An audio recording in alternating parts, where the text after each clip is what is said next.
Bom dia, irmãos. Bom estar de volta com vocês esta manhã. Eu não vou trazer um estudo sobre Tiago esta manhã, mas eu fiquei entusiasmado durante o intervalo em ouvir que tem alguns jovens que estão estudando, não? Hein? Então, eu só queria ajudar vocês só por uns 5 minutos, ok? Então vamos olhar em Tiago capítulo 1.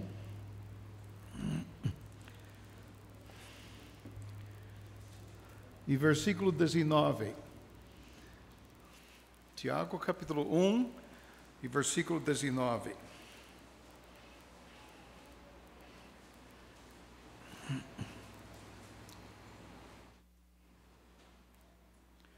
Tiago diz: sabeis estas coisas, meus amados irmãos, todo homem, pois, seja pronto para ouvir, tardio para falar e tardio para se irar. Por quê?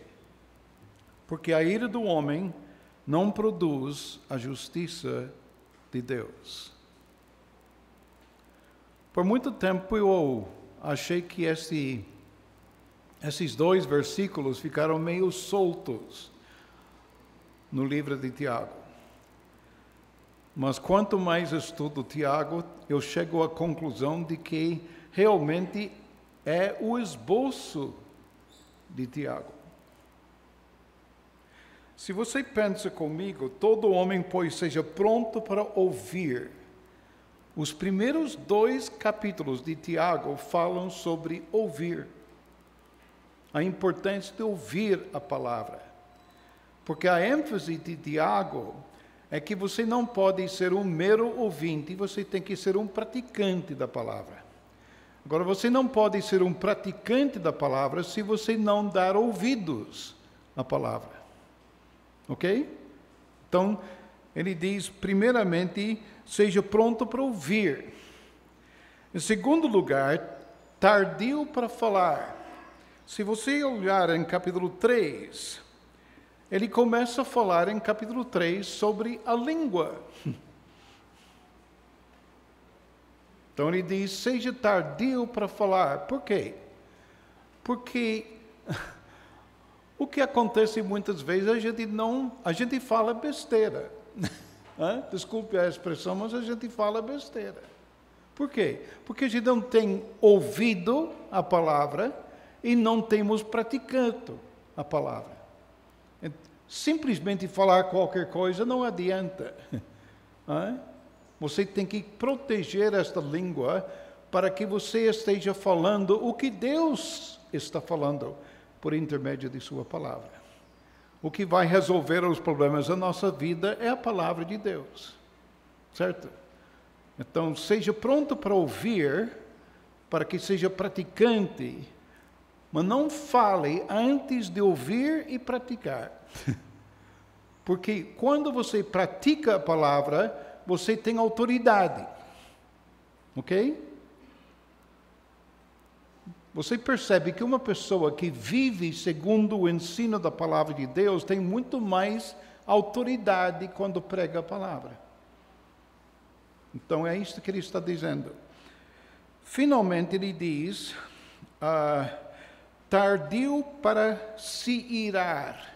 Se você olhar em capítulo 4,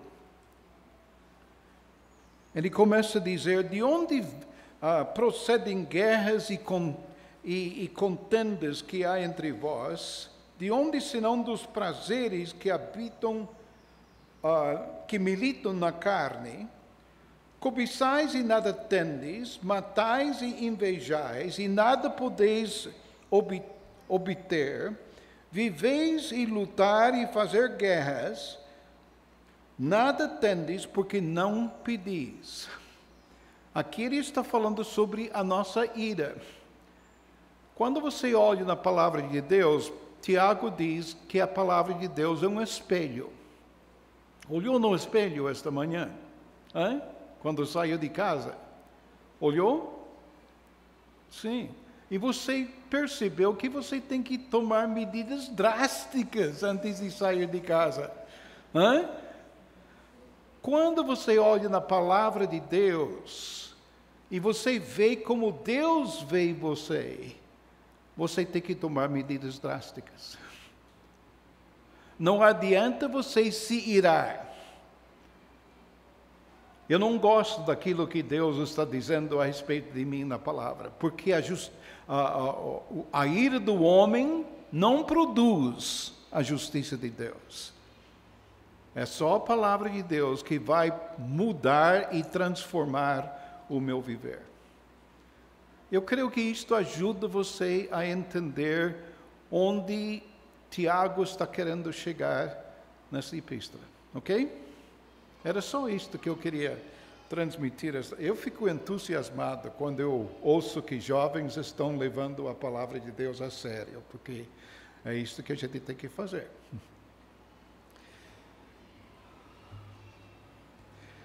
Uma das principais questões que tem me deixado perplexo ao longo dos anos tem sido o seguinte: qual é o propósito de Deus para o seu povo? Qual é o propósito de Deus para o seu povo? O que Ele espera de nós? Eu não quero que você responda, mas eu gostaria que vocês refletissem um pouco sobre isto. Porque eu tenho ouvido várias colocações. Por exemplo, se você ouvir certas pessoas, eles vão dizer: o fim supremo e principal do homem é glorificar a Deus e gozá-lo para sempre. Já ouviu alguém dizer isso? Eu acho muito bonita esta colocação. Mas a minha pergunta é esta: o que significa glorificar a Deus? O que significa realmente glorificar a Deus? Eu acho uma frase bastante abstrata, não? Eu gosto de coisas concretas. Eu lembro da história de um homem que estava terminando a calçada em frente de uma casa, quando a escola ao lado, a diretora da escola soltou as feras antes da hora. E você sabe muito bem que eles passaram em cima dessa calçada fresca, não? E o homem pegou um dos meninos e deu uma batida assim, até que ele chorou. E as mães, olhando pela janela, disse: eu pensei que o senhor gostasse de crianças. Ele falou: eu gosto de crianças no abstrato, mas não no concreto.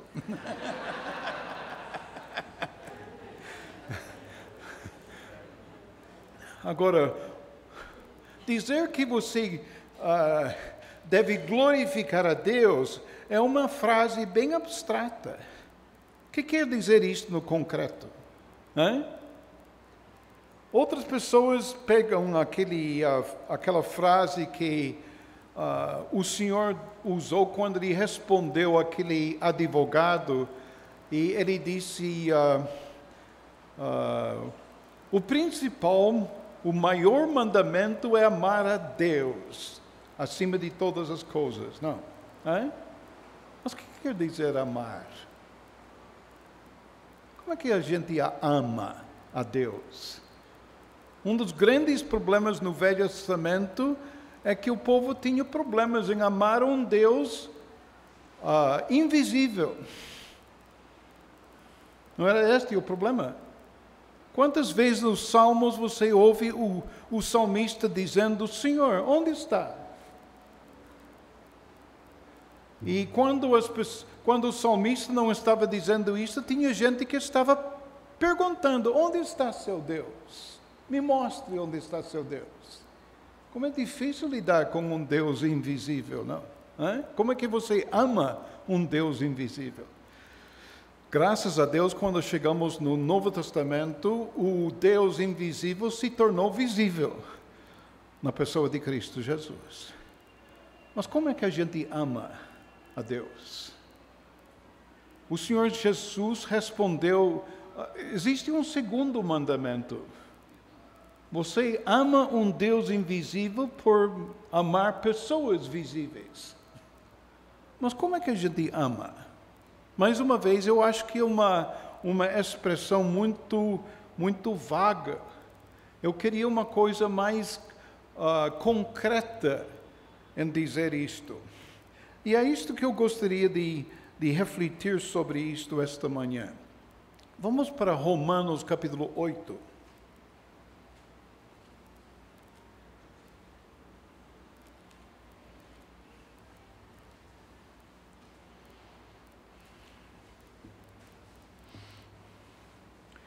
Romanos capítulo 8 e versículos 28 e 29.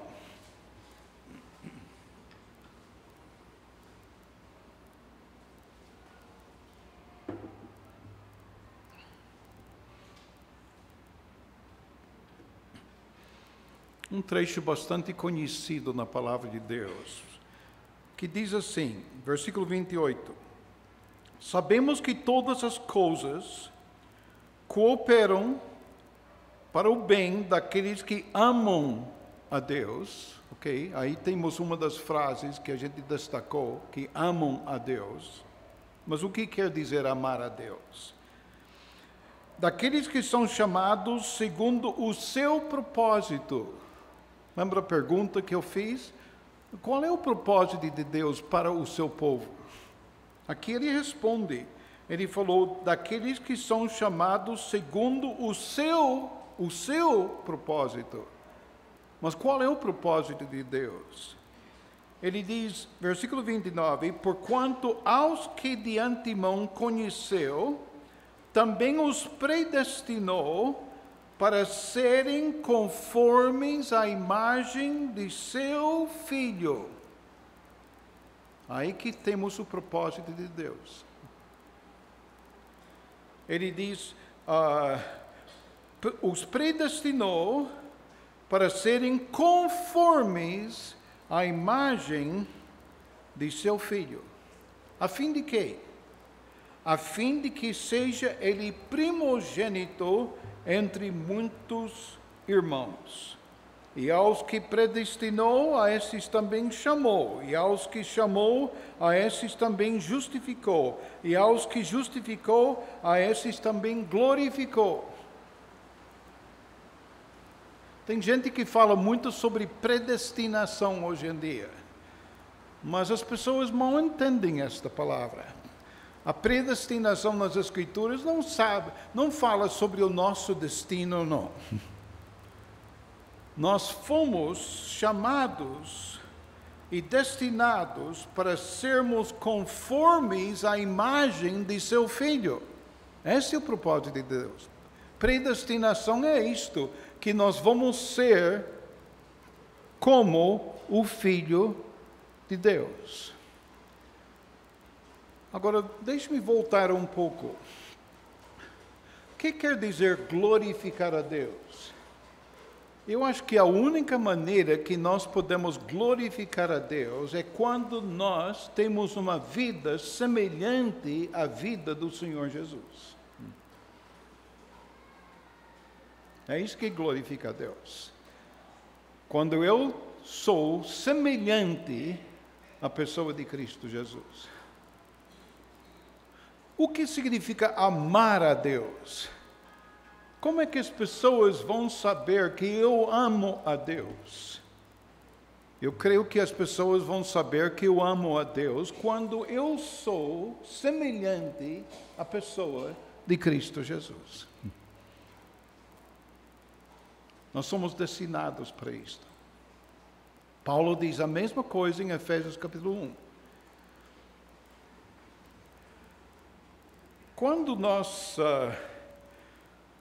Quando o homem foi criado, Ele foi criado à imagem de Deus, à semelhança de Deus, não foi? Só que este homem pecou contra Deus, ele foi desobediente. Esta imagem de Deus, esta semelhança a Deus, ele não perdeu por completo, mas esta imagem ficou muito distorcida. Muito distorcida. E parte da redenção do homem, é restaurar esta imagem em nós, para que sejamos semelhantes à pessoa de Cristo Jesus. Mas eu quero olhar em outro trecho. Vamos para 2 Coríntios. 2 Coríntios, capítulo 3.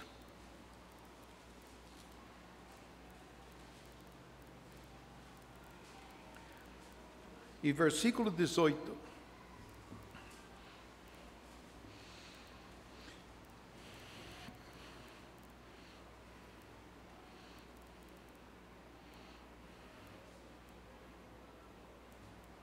Segundo Coríntios 3 e 18.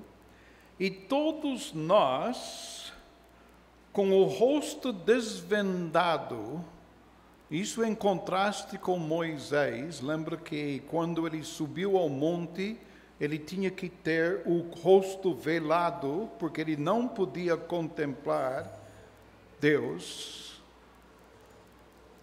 E todos nós, com o rosto desvendado, contemplando como por espelho. Agora, não pense no espelho que você tem em casa. Porque os espelhos hoje em dia são aperfeiçoados e são muito nítidos, não? Você pega uma imagem exata. Mas naqueles dias eram feitos de bronze. Então você podia ver a imagem, mas não era muito clara assim, não. Então ele diz, contemplando como por espelho a glória do Senhor. Então, eu tenho a responsabilidade de contemplar a glória do Senhor. Para quê? Para que eu possa ser semelhante à pessoa de Cristo Jesus. Veja bem o que ele diz. E todos nós, com o rosto desvendado, contemplando como por espelho a glória do Senhor, o que acontece? Somos transformados. Lembra o que nós falamos ontem à noite em Romanos capítulo 12, versículo 2? Que eu não consegui lembrar a primeira parte do versículo. E não vos conformeis com este mundo, mas transformai-vos pela renovação da vossa mente. Ok? Então, eu estou contemplando, como por espelho, a glória do Senhor, e à medida que estou contemplando esta glória na palavra, eu estou sendo transformado. Ele diz de glória em glória.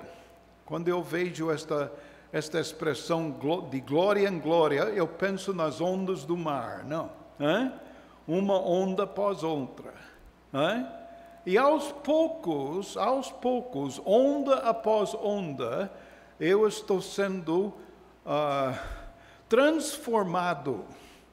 Em que sentido? Ele diz, somos transformados de glória em glória, em que? Na sua própria imagem. Não é isto que a gente tem em Romanos capítulo 8, versículo 29? Isto não representa o propósito de Deus, que nós sejamos semelhantes ao seu Filho? É isso que está acontecendo aqui. Em Romanos capítulo 8, ele está falando a respeito do eterno propósito de Deus. O meu propósito é isto, que vocês sejam conformes à imagem de meu Filho. Mas como é que isto acontece no dia a dia. Isso acontece no dia a dia, quando nós estamos contemplando, olhando no espelho da palavra, e nós estamos nos vendo como Deus nos vê, e a gente vê que a nossa imagem está bastante diferente da imagem dele. E aos poucos, meditando na palavra e deixando esta palavra moldar a minha vida, eu estou sendo transformado. É uma ação contínua nas Escrituras. Estou sendo transformado. De glória em glória, como se fosse uma onda após outra, diariamente, na sua imagem, como pelo Senhor, o Espírito. Então, o Espírito de Deus está usando a palavra de Deus para transformar o meu ser, para que esta imagem de Cristo seja refletida em mim. Isso faz sentido agora? Vamos olhar em outro trecho. Vamos olhar em 1 João, capítulo 3.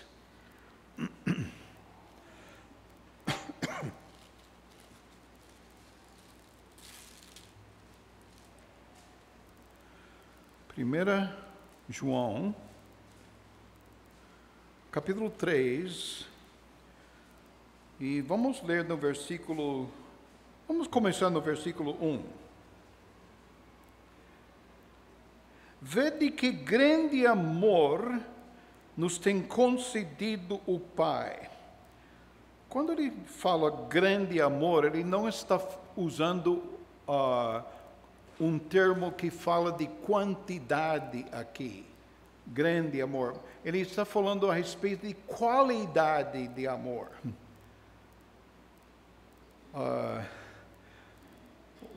Uma das ilustrações disto, lembra quando os discípulos estavam atravessando o mar da Galileia e chegou aquela tempestade no meio do mar?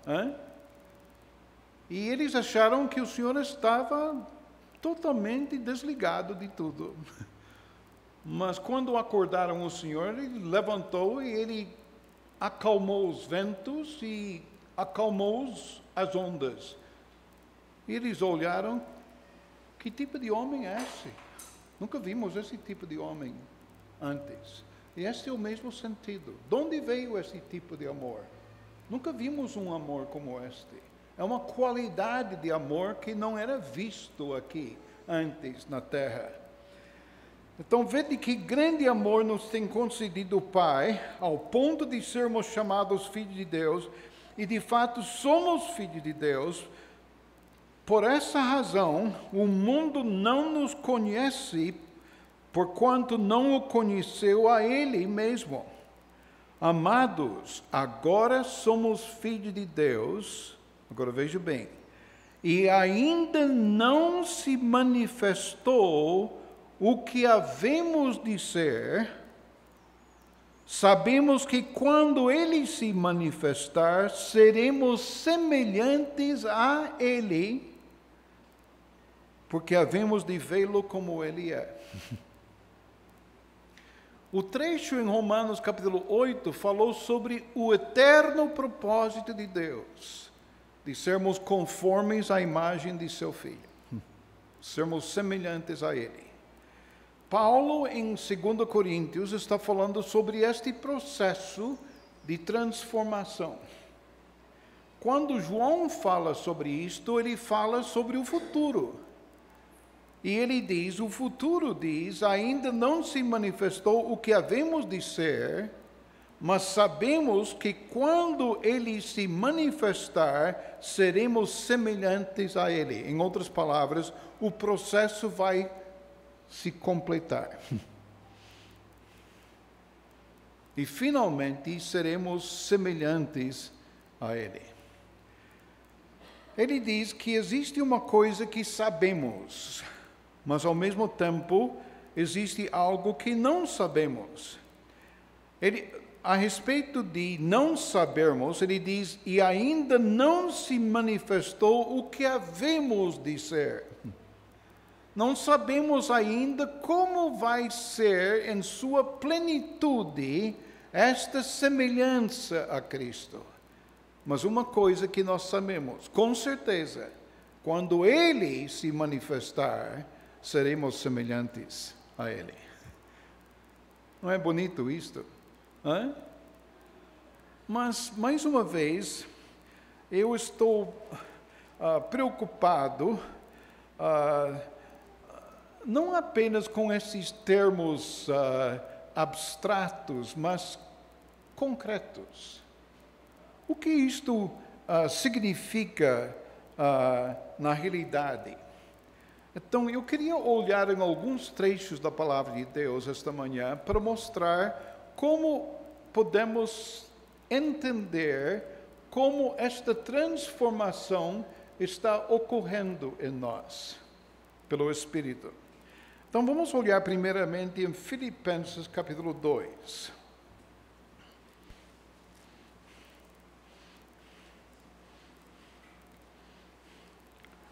Às vezes eu tenho tantos papéis na minha Bíblia que não acho o texto bíblico. Viu? Filipenses capítulo 2. E nós vamos começar no versículo 6.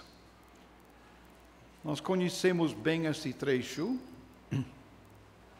Ele está falando de Cristo, que quando diz, pois ele, Cristo, subsistindo em forma de Deus, não julgou como usurpação o ser igual a Deus, porque ele era Deus em todo o sentido do termo. Antes a si mesmo se esvaziou, como? Assumindo a forma de servo, tornando-se em semelhança de homens e reconhecido em figura humana, a si mesmo se humilhou, tornando-se obediente até a morte e morte de cruz. Quero que você veja dois termos aqui relacionados com a pessoa de Cristo Jesus. Diz no versículo 7, antes a si mesmo ele se esvaziou. E no versículo 8, a si mesmo ele se humilhou. Não foi algo praticado por alguém em relação a Cristo. Ele mesmo pratica isto. Ele se humilhou. Como é que ele se humilhou? Ele se humilhou tornando-se obediente que nem um servo.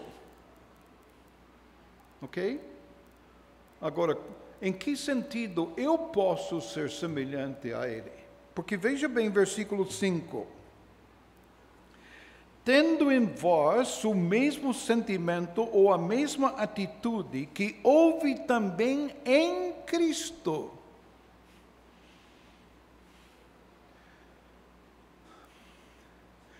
Eu vou ser semelhante a Cristo quando eu também me humilho por meio de obediência a Deus e me tornar como um servo.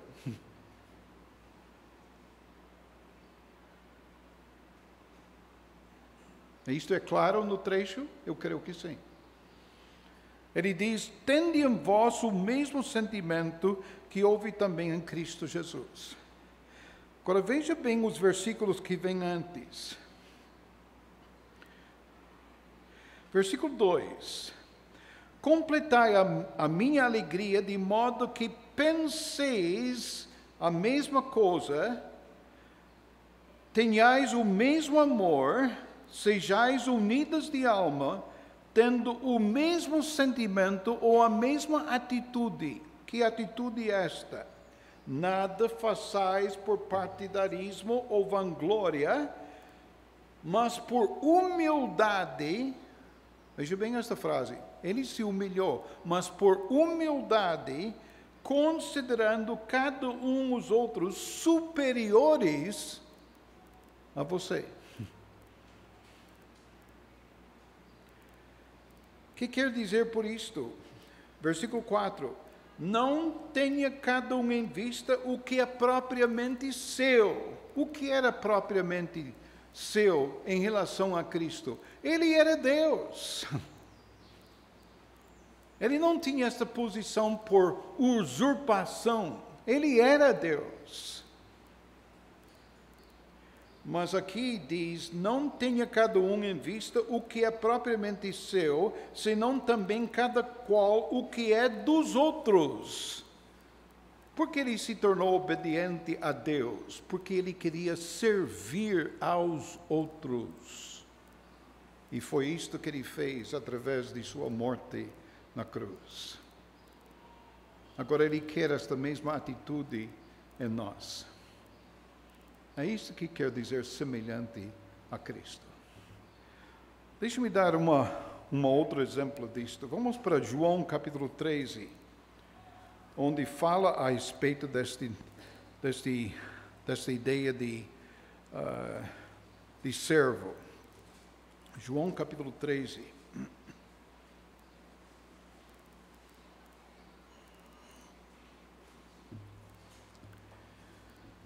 E vamos ler desde o versículo 4.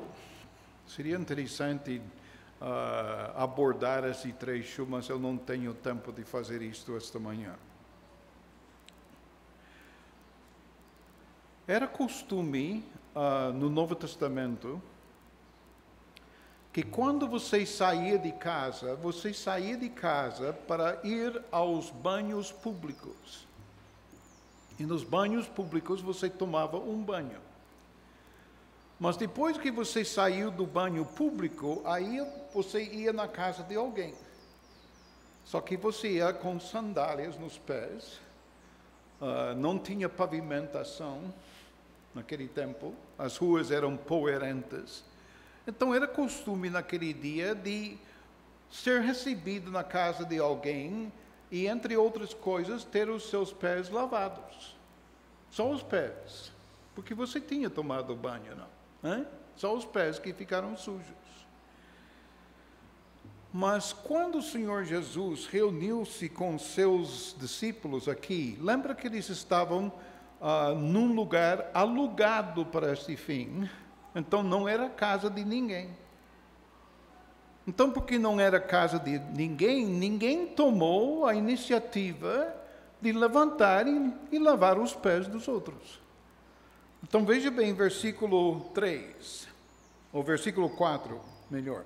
Levantou-se da ceia, tirou a vestimenta de cima e, tomando uma toalha, cingiu-se com ela, depois deitou água na bacia, passou a lavar os pés aos discípulos e a enxugar-lhes com a toalha com que estava cingido. Ele esperou para ver se alguém iria tomar a iniciativa. Ninguém tomou esta iniciativa. Então o próprio Senhor finalmente levantou-se da ceia, ele tirou a vestimenta de cima. Isto faz-me lembrar de forma simbólica o fato que ele não usurpação. Desculpe, estou... Exato, por usurpação, isso mesmo. Obrigado, viu? Às vezes a língua se enrola assim, não? Porque ele era Deus. Mas é como se tirasse a vestimenta de cima, ele cingiu-se com uma toalha, como um servo. Ele que deitou água numa bacia e ele passou a lavar os pés aos discípulos. Agora, sem entrar nos méritos de outras coisas que são mencionadas aqui, vamos para o versículo 12. Depois de lhes ter lavado os pés, tomou as vestes e, voltando à mesa, perguntou-lhes: Compreendeis o que vos fiz? Ele diz, vós me chamais o mestre. Agora, se ele é o mestre, quem sou eu? Eu sou o discípulo. Eu sou a pessoa que aprende com o mestre. O que eu deveria ter aprendido aqui? Que eu tomo a iniciativa e ajo como o servo. No caso. Esta casa não pertence a nós. Mas alguém tem que tomar a iniciativa. E foi Cristo que tomou a iniciativa. Ele diz, você me chama de Senhor. Quando você chama de alguém de Senhor, você espera o quê? Que você vai ser obediente. Está vendo? Simplesmente chamar alguém de Senhor, chamar alguém de mestre, não significa nada. Você tem que ver o que isto significa no dia a dia. Quais são as implicações disto? Que eu preciso aprender com ele, eu preciso obedecer e fazer o que ele faz. Eu não estou dizendo que a gente vai lavar os pés uns dos outros, porque a gente não tem esse problema nessas ruas asfaltadas aqui, certo? Mas a ideia é o seguinte, nós temos que tomar a iniciativa e servir. Porque foi isto que Cristo fez. Você entendeu, você compreendeu o que eu fiz. Ele não falou nada, ele simplesmente fez. É o que você tem que fazer, diz o Senhor, neste trecho. Vamos olhar em Efésios capítulo 5.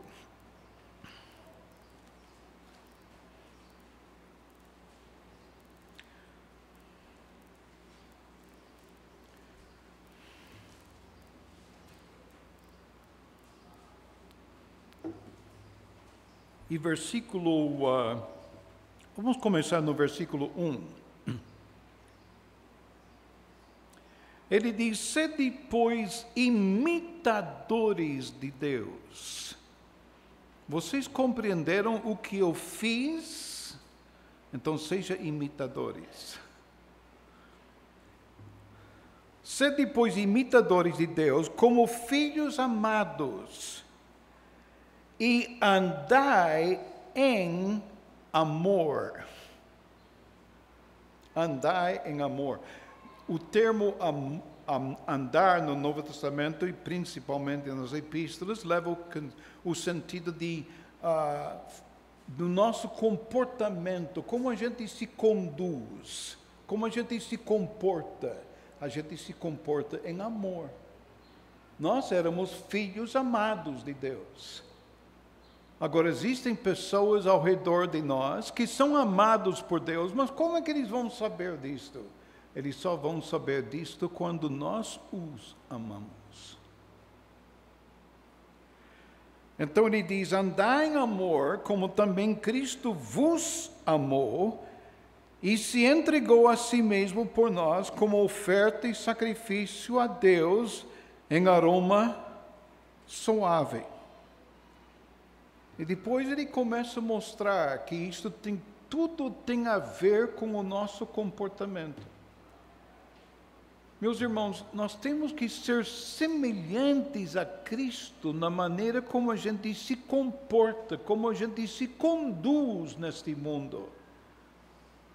Nós temos que mostrar este amor. Eu fiquei sentado na mesa esta manhã e estava agradecendo a Deus que Deus provou o seu amor por nós. Provou. Ele deu evidência, ele deu provas concretas. E eu entendo que quando ele pede isto de mim, ele quer também coisas concretas da minha parte, quando nós temos que amar uns aos outros. Agora, mais um trecho nesse sentido. Vamos para 1 Pedro, capítulo 2.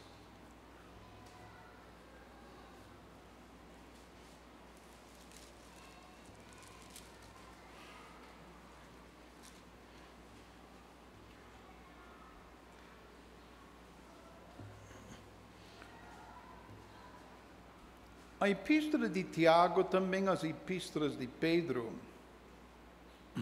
foram dirigidas a um povo que ficou expulso de seu país. No bosque, atualmente, nós temos um irmão foragido do Paquistão. Um servo de Deus naquele país, do nosso meio, já estabeleceu várias casas de oração naquele país, mas ele se tornou vítima, alvo em perseguição por parte dos muçulmanos. E ele precisava fugir do país. Os próprios crentes pediram que ele fugisse do país para salvar a sua própria vida. Agora você pode imaginar, saindo de seu país, no dia seguinte você está num país totalmente diferente, com uma cultura diferente, uma língua diferente, e não é sua pátria. Como é difícil lidar com isto. Isto é sofrer. E é por causa disto que 1 Pedro, cada capítulo fala sobre esse sofrimento. Mas não fomos chamados simplesmente para crer em Cristo, nós fomos chamados para padecer por Ele. E é nesse sentido que nós podemos ser semelhantes a Cristo, no sentido que Ele padeceu por nós e nós podemos padecer por Ele. Esse é o sentido do trecho. Agora vamos olhar em 1 Pedro capítulo 2, e nós vamos para o versículo 23. Pois ele, quando ultrajado, não revidava com ultraje, quando maltratado, não fazia ameaças, mas entregou-se àquele que julga retamente.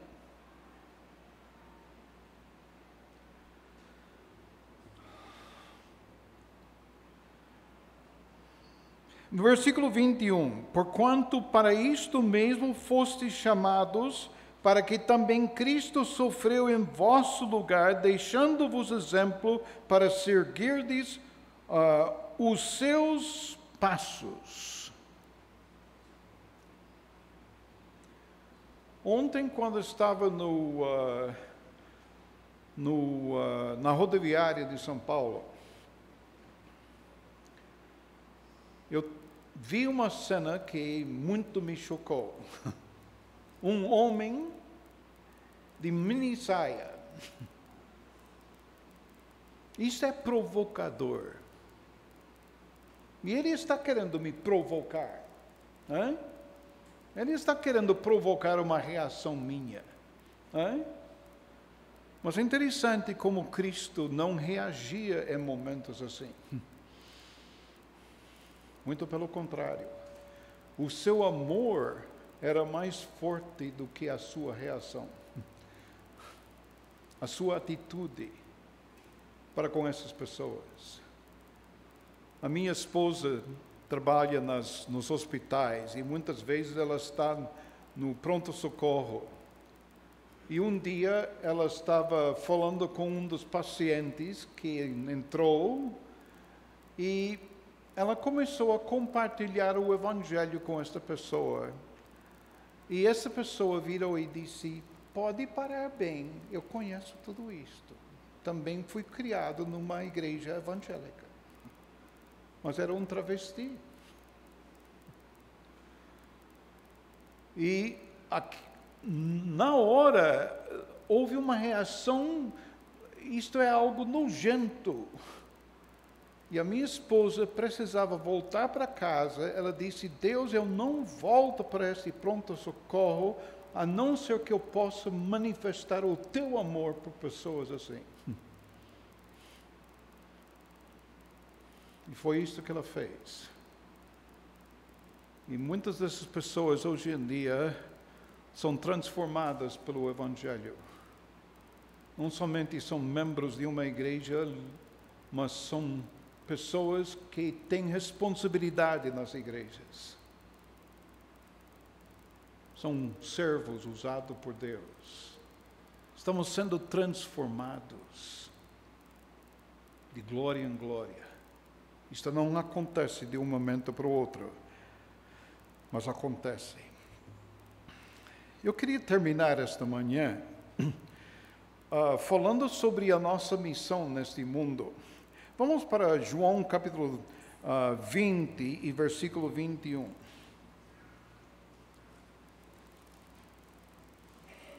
João capítulo 20 e versículo 21.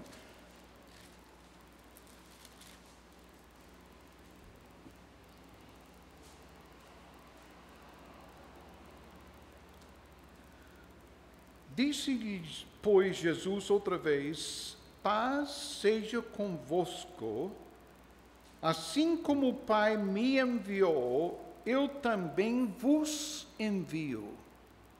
Ele foi enviado aonde? Ao mundo. E quando ele diz, eu vos envio, ele está dizendo, estou enviando vocês também ao mundo. Não para sermos conformados ao mundo, mas para termos vidas transformadas, para mostrar Cristo em nossas vidas diante deste mundo. Uma das coisas que me preocupa é que quando cheguei no Brasil, a maioria dos nossos trabalhos, nós éramos igrejas locais. Mas hoje em dia não somos mais. Nós invadimos uma vizinhança. Uma vez por semana, ou 2 vezes por semana. As pessoas não nos conhecem às vezes. Eles querem ver como a gente encara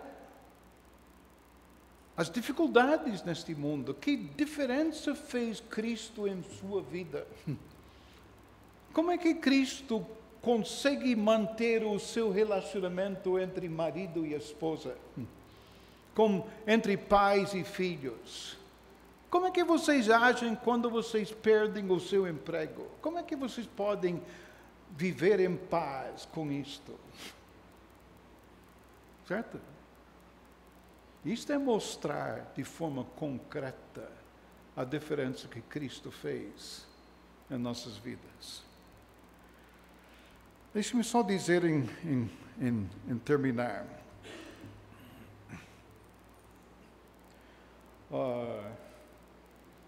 Uma vez eu estive em Fervedouro, e em Fervedouro trabalhou um inglês por nome de João Goldsmith. Eu acho que muitos de vocês nem tomaram conhecimento disto. Mas na biblioteca dele, ele tinha vários livros escritos por Stanley Jones. Stanley Jones era um missionário na Índia. Um grande conhecedor das Escrituras, mas um filósofo da Índia o confrontou um dia e ele disse assim: se todos os seus crentes, porque você fala em crentes, se os seus crentes fossem mais como Cristo Jesus, a Índia estaria aos pés de Cristo hoje em dia. Mas porque vocês não são semelhantes, isto não acontece. Que desafio, não?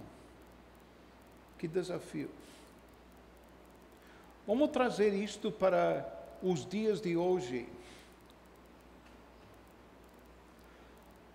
Uma pessoa convertida do islamismo, agora estamos chegando mais próximo de casa, não?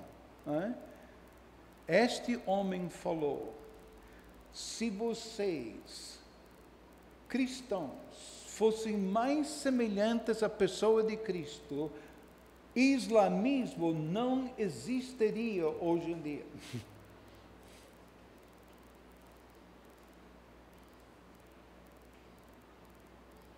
Que bordoada, não?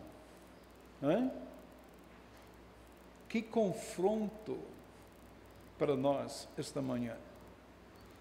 Meus irmãos, o eterno propósito de Deus é que nós fôssemos semelhantes ao seu Filho. Hoje em dia, o que o Espírito de Deus está fazendo, ao olharmos na palavra, estamos sendo transformados de glória em glória à imagem do Filho de Deus. E um dia, nós vamos chegar na glória e nós vamos ver o que significa ser semelhante a Cristo, porque vamos ser semelhantes a Ele. Que Deus permita que a gente possa entender isto à luz das Escrituras hoje em dia. Que a gente não seja apenas ouvintes da palavra, mas que a gente seja praticantes da palavra e que a gente viva vidas que são semelhantes à vida de Cristo Jesus. Vamos orar? Nosso Deus, nós somos muito gratos a Ti pela Tua palavra. A gente fica pensando hoje em dia, onde estaríamos se a gente não tivesse as Sagradas Escrituras? Obrigado por ter nos dado a Tua palavra. Porque através da Tua palavra o Senhor está falando conosco. E nós estamos ouvindo a Sua voz. E a gente está percebendo qual é Teu propósito para as nossas vidas. Mas será que esta manhã estamos dispostos a pagar este preço e sermos semelhantes à pessoa de Cristo Jesus? Nós estamos entrando numa fase no Brasil quando está se tornando cada vez mais óbvio que nós vamos ser perseguidos por causa de nossa fé em Cristo Jesus. Será que nós estamos prontos para sermos como Ele? Reagir como Ele? Amar como Ele? Servir como Ele? Apesar de todo o ódio que existe. Pois o Senhor Jesus disse, como eles me odiaram a mim, eles vão odiar a vocês também. Ó Deus, que nós tenhamos a coragem de aceitar esse desafio, de olhar no espelho da palavra e por meio do Espírito de Deus ter as nossas vidas transformadas pelas Escrituras, para que dia após dia a gente comece a manifestar um pouco mais essa semelhança ao Salvador que deu a sua vida por nós. Pedimos a Tua bênção, ó Deus, sobre a Tua palavra esta manhã, em nome de Cristo Jesus. Amém. Amém.